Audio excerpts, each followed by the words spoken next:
আসসালামু আলাইকুম রহমতুল্লাহ বারকাত। সুনান ইবনে মাজাহ হাদিস নম্বর 3663। পিরানবী হযরত মুহাম্মদ সাল্লাল্লাহু আলাইহি সাল্লাম বলেছেন যে বাবা হলো জান্নাতের মধ্যবর্তী দরজা। তুমি চাইলে তা ভেঙে ফেলতে পারো অথবা তাই হিফাজত বা সংরক্ষণ করতে পারো। হাদিস সুনান ইবনে মাজাহ হাদিস নম্বর 3663। ব্যাখ্যা বলি, দেখুন, বাবা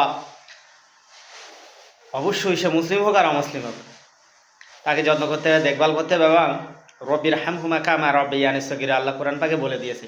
এবং কোরআন মাজিদ সূরা আল বাকারায় বলেছেন ওয়ালি ওয়ালিদাইনি ইহসানা ওয়া জিল কুরবা, অবশ্যই পিতামাতার সঙ্গে সদ্ব্যবহার করবে, তাদেরকে দেখভাল করবে, তাদের প্রতি ইহসান করবে, দয়া করবে।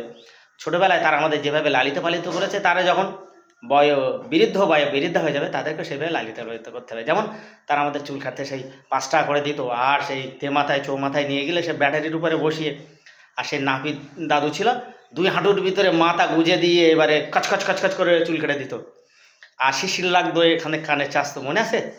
বাবারা আমাদের এখন যত্ন করে চুল কাটিয়ে আনতো, খাওয়াতো, তারপর আইসক্রিম কিনে দিত।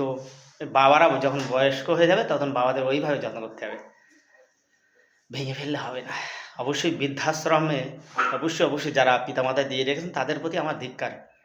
পিতামাতাদের আপনারা লালিত পালিত করতে পারেন না, আপনাদের জন্য আমি ভেরি স্যাড, দুঃখিত, খুব খারাপ লাগে। আপনাদের মুখ রাখা যার জায়গা নেই, কিসের মানবিকতা আপনাদের?